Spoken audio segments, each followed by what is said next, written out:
Hello, my name's Josie. I'm 35 years old. My life has been nothing short of a roller coaster, and I've not enjoyed the entire trip. I recently happened to run into my ex-husband, and I got revenge on him. Let me start by telling you about my ex-husband, Mike. Mike and I met at college. It was pretty much love at first sight for us. We dated throughout college, and we knew that we wanted to be with each other for a long time. So, even though I had moved away from my home state to go to college and had planned to go back, I stayed in the same state as my college to remain with Mike. My parents were not really happy with that, but they respected my decision. They did tell me that they would not help me if I fell on hard times, and I accepted that condition. After we graduated, I moved in with Mike. Everything was going great except for one thing. Mike's mother, Laverne. Laverne hated me from the get-go. She made that very clear from the very first time I met her. She was rude and dismissive of me. She kept telling me that her son deserved better, and on many occasions tried to set Mike up with her friends' daughters. Mike never really said anything to his mother, and whenever I confronted him about it, he would tell me that's just how his mother was. She single-handedly raised him, so she was very overprotective of him.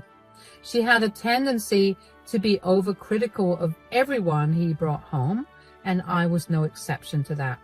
Of course, it hurt me a lot because Laverne was always overly mean to me. I couldn't even get out of a meeting with her because if I tried, Mike would get angry with me. He'd tell me that I was being too sensitive and that I was not allowed to disrespect his mother that way. Of course, he'd also tell Laverne about things that went on between us so that only made her hate me more. Every fight we had, he'd go running to her to complain about me. After Mike and I made up and forgot about the fight, Laverne would bring it up again and use it to put me down further. Mike would side with his mom and essentially rehash the fight all over again. By this point, we had been dating for 5 years, and I was in a place that was completely foreign to me because Mike had been very controlling about who I got to hang out with. I hadn't made any friends in the area, and Mike had demanded that I come back home directly from work. I never realized at that time that I was being abused emotionally and verbally. I wanted to leave, but I couldn't bring myself to be out there in the world alone. So when Mike proposed to me, I reluctantly said yes. We had a big fancy wedding, but I was not happy about it at all. I wanted to cry, but I felt so alone because my family had no idea about what I was going through, and I felt like they would not help me out, even if they knew. Within a year of being married, I got pregnant. Mike was ecstatic about the pregnancy, but I wasn't. I dreaded bringing a child into our relationship, but I'd always wanted a child, so I let it be. The pregnancy was not easy on me at all. I had to quit my job and I had to rest a lot. The only times I went out of the house were to do a little grocery shopping or to walk around in the park. I spent a lot of time on my phone, scrolling through social media or just watching some shows. It was mind-numbing to constantly be at home. But I did whatever I could to make sure that my baby grew safe and healthy. About 6 months into my pregnancy, I began to notice that Mike was behaving differently. He became very quiet and withdrawn. I also noticed that he began spending even more time with his mother and would oftentimes stay the night at her place.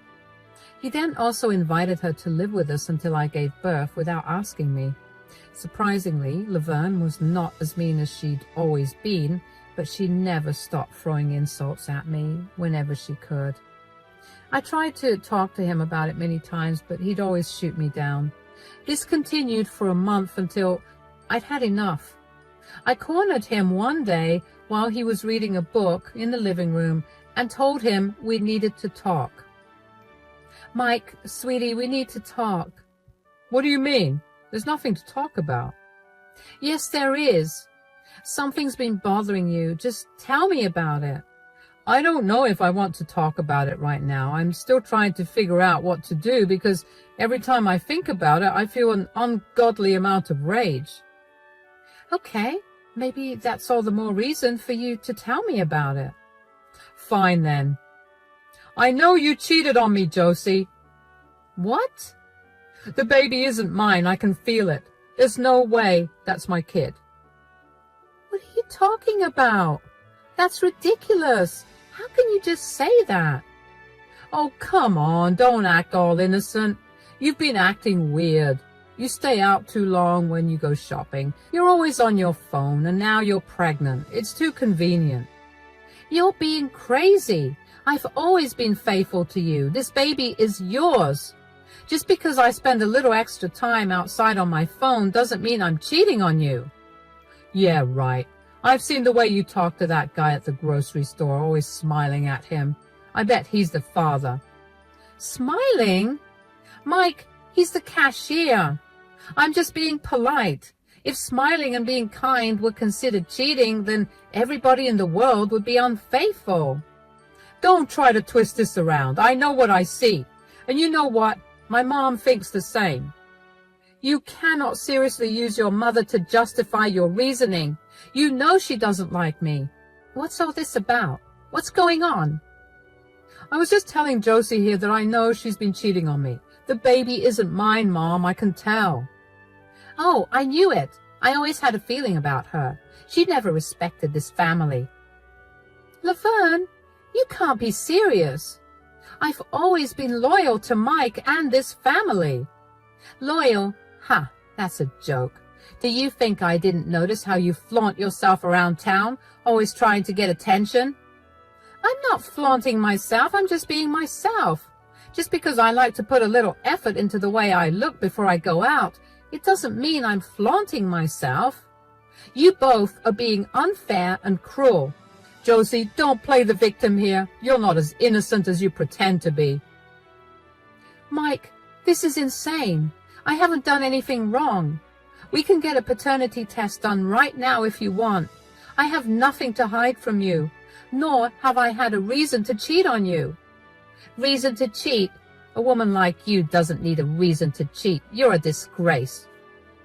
You can't just accuse me without proof. What did I ever do to make you think I would cheat? Like I said, you stay out too long. You're always on your phone. And you flirt with other men. That's all the proof I need. That's not proof. That's paranoia. I'm not cheating on you. You need to trust me. Trust you? How can anyone trust a woman like you? Mike deserves better. Laverne, I have never given you or Mike any reason not to trust me. This baby is Mike's, and I won't let you two bully me into thinking otherwise. I'm not going to raise someone else's kid, Josie. So you have two choices, abort it or leave my house. How can you say that? How can you be so heartless? Oh, stop with the drama. Mike gave you a choice. Either abort it or leave us alone. I can't believe you both. After everything you think so little of me? But fine, if that's how it is, I'll leave. But just know, Mike, you're making a huge mistake. The only mistake I made was trusting you.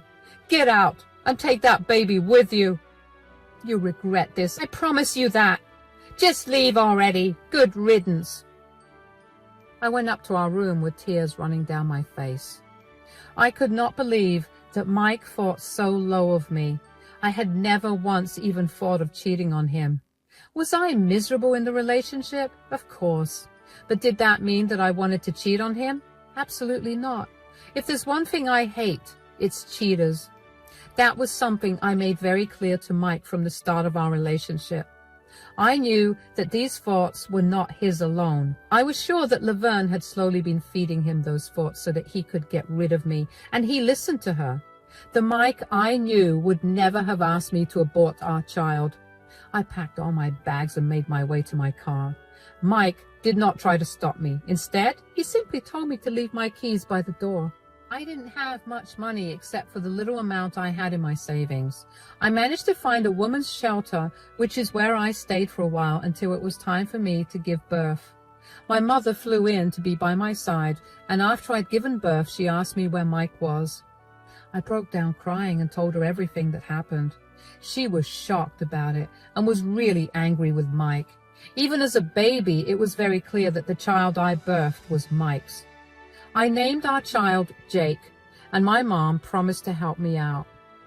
We compared living expenses in both states and realized that the state I was in was a lot more affordable.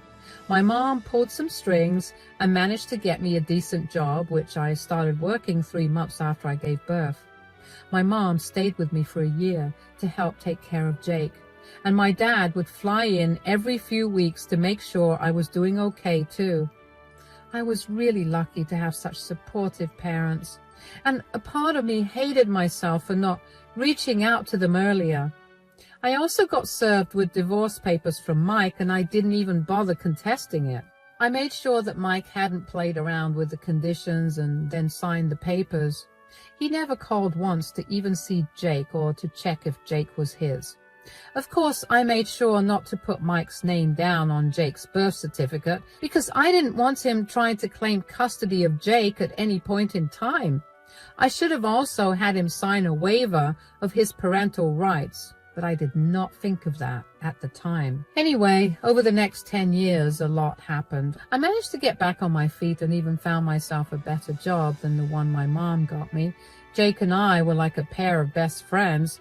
There was absolutely nothing more he wanted to do than be around me and do things with me. I loved that we were so close. When Jake was about 2 years old, I met my current husband, Denzel. Denzel was a client of mine with whom my company had a big project to work on. We ended up spending a lot of time with each other, and we quickly realized that we had feelings for each other. We waited until the project was done before we started dating. I made it very clear to Denzel from the start that I came with Jake, and that I'd always choose Jake over him. Denzel was very understanding of that, and after dating for 6 months, I introduced him to Jake. The two of them got along really well. Jake fell in love with Denzel and began asking for him all the time. Denzel also loved Jake dearly, and every time he came over, he'd bring something for Jake, be it food, toys, or even clothes. He quickly took on a fatherly role, and it made my heart swell with even more love for him. Denzel and I only dated for 2 years, but we knew that we were it for each other. We had a small courthouse wedding, and we moved in together. Denzel was an amazing father to Jake, and when Jake turned 8, Denzel legally adopted Jake. Everything was going great, and I loved my new life. 2 years later, while at the mall with Denzel and Jake, I heard a familiar voice call out to me. I was alone with Jake, while Denzel had gone to the washroom. My stomach was heavy with dread as I turned around. "Josie? Is that really you?" "Mike, what are you doing here?" I didn't expect to see you. And who's this young man with you?" "This is Jake, my son." "Your son? But he looks just like me." "That's because he is yours, Mike. Do you remember accusing me of infidelity when I was pregnant and telling me to leave? Funny how things turn out, isn't it?" "Oh my God, what have I done? Josie, I owe you an apology. I was wrong about everything. I should have believed you when you said Jake was mine." "Do you seriously think an apology will fix everything that you put me through? You accused me of things I'd never do, and also tried to force me to do something I could have never done." "I know. I'm truly sorry. I was scared, confused. I let my mother get into my head." "You knew how much your mother hated me, yet you listened to her. You knew how hard she tried to ruin my reputation on several occasions, and you still let her fill your head with garbage. I know, and I've come to realize how toxic that was of me to do. But seeing Jake now, I can't deny he's my son. That doesn't change what you did, nor does it take back all the mean things you and your mom said to me while we were together. I know, I've regretted it every single day since then." "Well, your regret doesn't change the past." Can I at least talk to him?" "Mommy, who is this man?" Jake, I'm your father. No, you're not. My daddy is right over there. Is everything okay here? Not really. This is my ex-husband, Mike. You know, the one who accused me of cheating on him and kicked me out of his house when I was 7 months pregnant. Daddy, this man is saying that he's my father. That's because I am. Josie, who is this man? I'm Josie's husband and Jake's father. Josie, you replaced me? She didn't replace anyone. I simply stepped up when you stepped out. You have no right to raise my son. How dare you try to replace me in his life? He's not your son. He's Josie's son and my son. You don't get to be absent for 10 years of his life and suddenly try to claim your role as his father. Stay out of this, buddy. Did you help create Jake? That's what I thought. This is a conversation between me and Josie. Josie, please. I want to make things right. I want to be a part of Jake's life. I swear I'll do everything I can to make up for my mistake. You had your chance, Mike. You threw us away. Jake doesn't need you now. In fact, he never needed you to begin with. He has a good, loving family now, and I will not let you ruin things for him. Daddy, this strange man is scaring me. Oh, come on, please. I've changed. Let me be a part of his life. This isn't the time or place, Mike. You're scaring Jake. We're leaving. Mom, I want to go home. Jake, please. Don't you want to get to know your real father? Mom, make him go away. It's okay, sweetie. We're leaving now. Stay away from them, Mike. If you try anything to hurt them again, I will make your life miserable. Denzel grabbed both Jake's and my hands and led us out of the mall. I was shaken up and I could barely process what was going on. Our city was big enough for me to have not run into him, which is why I didn't for 10 years. What were the odds that he happened to be there the same day that I was there with Jake? If there was one thing I was sure of, it was that I never wanted Jake to meet Mike. I did my best to protect him, and I still failed. Jake was a crying mess because he could not believe that Denzel wasn't his dad. He hated Mike and made me promise him over and over again that I wouldn't let him be near Mike again. I promised him that I wouldn't. In the next few weeks, I felt very on edge. I kept wondering if I'd run into Mike again. But thankfully, I didn't. Unfortunately, there was something worse coming, and I should have been prepared for that. About a month after we met Mike at the mall, I received a letter in my mail. I had been summoned to court because Mike wanted to get custody of Jake. I felt my heart drop and dread fill my entire body. I must have looked really shocked because when Denzel walked into the room to see me holding those papers, he looked really concerned. What's wrong? Why do you look like you've seen a ghost? I got served with these papers. What's this? Apparently, Mike has filed for custody rights of Jake. What? He went 10 years without any contact whatsoever with us, but now that he saw that Jake looked just like him, he wants to be a part of his life. Okay, before I lay down a game plan for you, how do you feel about this? I mean, what else do I feel other than dread and anxiety? I do not want that man near my child at all. He does not get to be around Jake after trying to get me to abort him. I know, and I will make sure that doesn't happen. What do you mean? Right before we left the mall that time we saw him, I told him not to mess with you guys. Since he still went ahead and did this, I'm going to make his life miserable. How will you do that? My dad has a ton of connections, and that means that he's affiliated with a lot of great lawyers. I'll get you the strongest legal team to make sure that you have sole custody of Jake. There's no way I'm going to let that man near my family. That's really sweet of you, darling, but won't that be expensive? Knowing that you and Jake are safe and happy is priceless. So this small amount of money that will secure that future for you two doesn't matter. You're amazing. Did you know that? What did I do to deserve someone like you? You and Jake are incredible. You've been through so much and you still have it in you to smile every single day. That's something I would not be able to do if I was in your shoes. If anything, I'm the one that's lucky to have found you. Oh, shut up. Anyway, you have nothing to worry about. I'll make sure that nothing will come between our family, especially not that sleazebag Mike. You just need to find any and all evidence that you can of Mike's neglect, and if you can, his emotional abuse.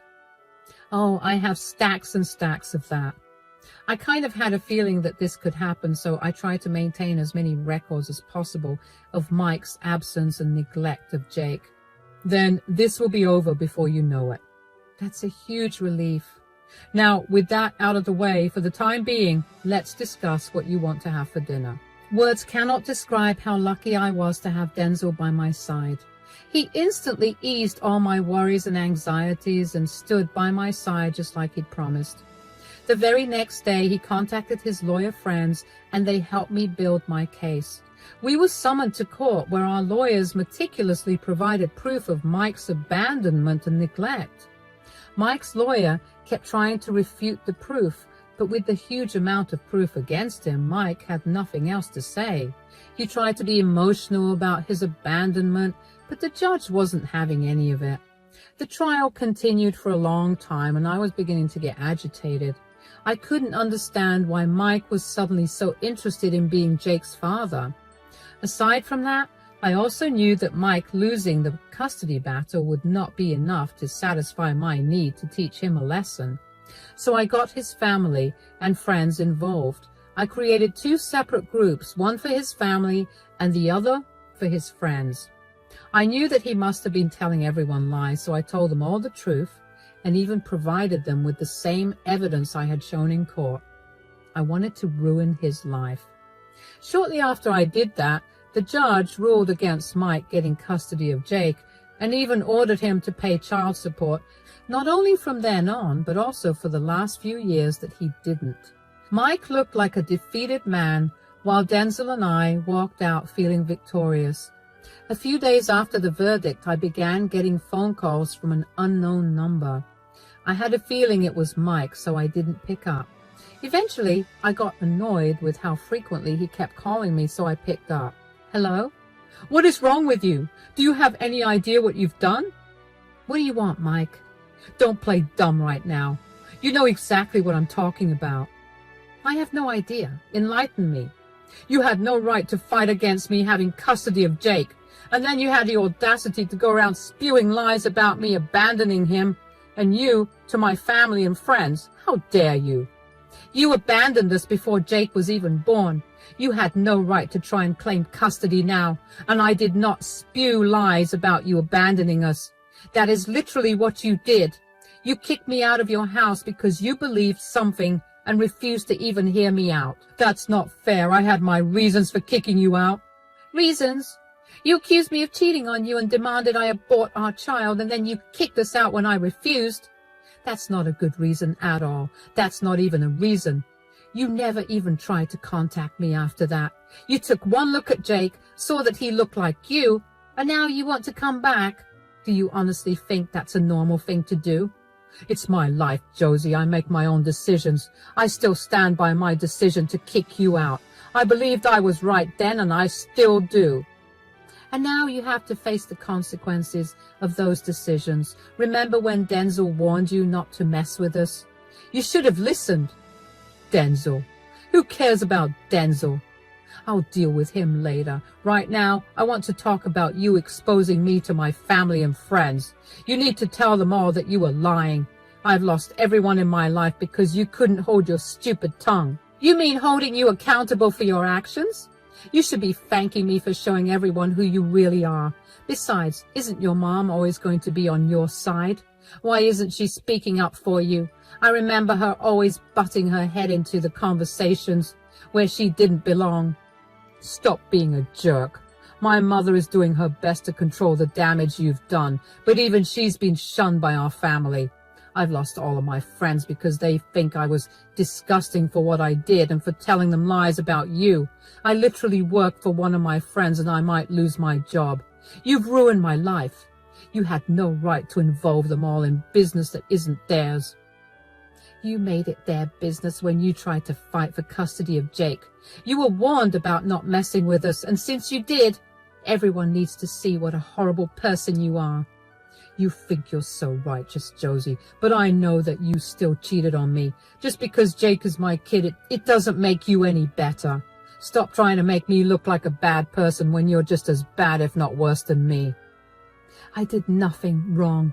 I never once cheated on you, and just because you keep telling yourself that I did doesn't make it the truth.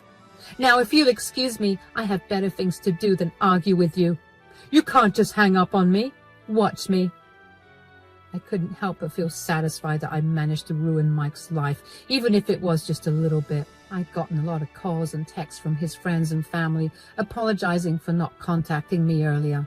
He'd been going around telling everyone that I cheated on him. And when he found out, I tried to manipulate him into raising a baby that wasn't his. His friends and family were not happy to hear about what he'd actually done, and his audacity to turn around and try to claim custody of Jake when he'd been absent for years. A lot of them stopped keeping contact with him. The friend he worked for decided that he no longer wanted to work with someone so vile. Aside from Mike being a horrible person, the friend also realized that Mike was not someone who could be trusted, and that was not a good characteristic for an employee. As soon as Mike got fired, I got a lot of texts from him blaming me for ruining his life. Not only did I get texts and calls from Mike, but I also got a lot of calls and texts from Laverne. She was very unhappy that I dragged her into everything. Her family, who had been supporting her financially for years, wanted nothing to do with her.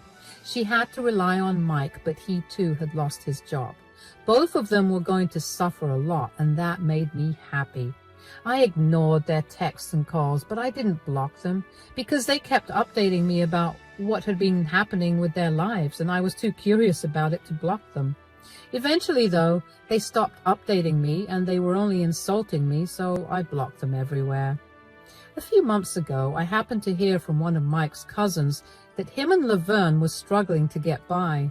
Mike hadn't found a good job yet, but was too stubborn to pick up any job because he wanted it to be in his field. They're running on food banks, and they may get evicted from Mike's apartment anytime soon. I thought I'd feel a little guilty when I heard it, but I really didn't. I just felt satisfied that Mike and Laverne's bad deeds finally caught up to them in the worst way possible. As for Denzel, Jake and I, we're doing great.